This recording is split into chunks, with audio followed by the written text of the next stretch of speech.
बिस्मिल्लाहिर्रहमानिर्रहीम अस्सलाम वालेकुम। एग्रीकल्चर इन्फॉर्मेशन के साथ मैं मोहम्मद तासीम। खास कर भैया बात करेंगे हम राया सरसों कैनोला जो है वो हम किस टाइम तक जो है वो हम काश्त कर सकते हैं, किस डेट तक हम इसकी अगर काश्त करें तो हम एक अच्छी पैदावार ले सकते हैं। क्योंकि हमारे बहुत सारे ऐसे काश्तकार हैं जो कि कॉटन की जो छड़ियाँ हैं वो काटने के बाद जो है वो गंदम की जगह पे जो है वो राया कैनोला सरसों जो है वो लगाने जा रहे हैं। आया कि उनका ये सवाल है कि हम अगर लेट काश्त करते हैं तो इसकी पैदावार मुतासर हो सकती है या फिर हम एक अच्छी पैदावार ले सकते हैं।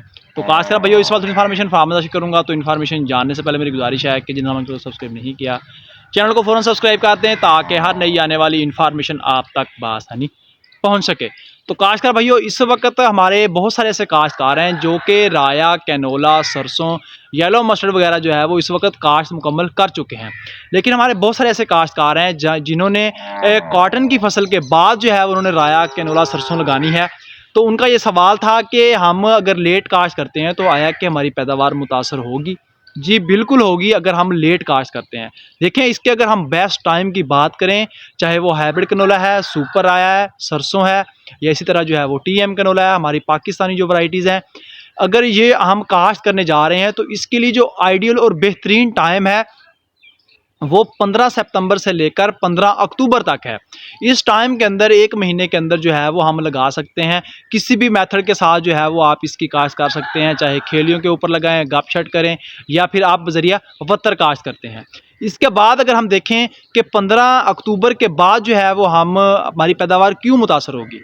देखें 15 अक्टूबर के बाद अगर हम इसको काश्त करते हैं तो जर्मिनेशन भी मुकम्मल हो जाएगी, हम एक अच्छी पैदावार ले रहे होंगे। लेकिन खदशा ये होता है कि एक तो हमारी जो ख़ास कर अगर हम बात करें हाइब्रिड कैनोला के हवाले से, क्योंकि हाइब्रिड जो हमारा कैनोला होता है उसको थोड़ा लंबा पीरियड चाहिए होता है पौधों की वेजिटेटिव ग्रोथ के लिए। तो अगर हम इसको जितना लेट काश्त करेंगे तो उतना इसको जो है वो टाइम कम मिलेगा, जिससे क्या होगा कि पौधों की वेजिटेटिव ग्रोथ बढ़ोतरी जो है वो कम होगी, पौधा झाड़ कम बनाएगा, उसको टाइम थोड़ा मिलेगा, जिससे क्या होगा कि हमारी पैदावार जो है वो कम आ सकती है।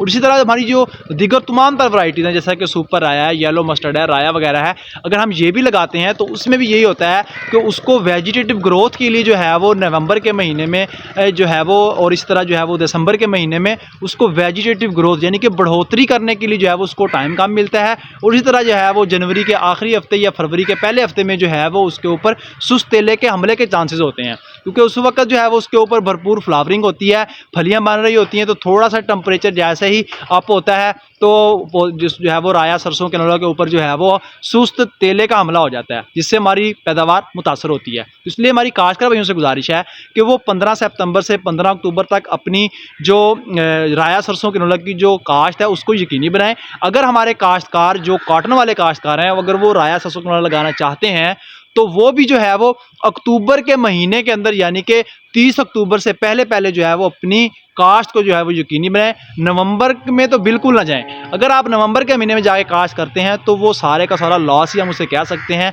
उससे हम एक अच्छी पैदावार नहीं ले सकते। तो काश्तकार भाइयों इसके अलावा किसी फार्मर ज़्यादा कोई सवाल हो तो कमेंट्स बॉक्स में लाजमी पूछ सकता है। आइंदा एक नई इन्फॉर्मेशन हाजिर होंगे, तब तक के लिए अल्लाह हाफिज़।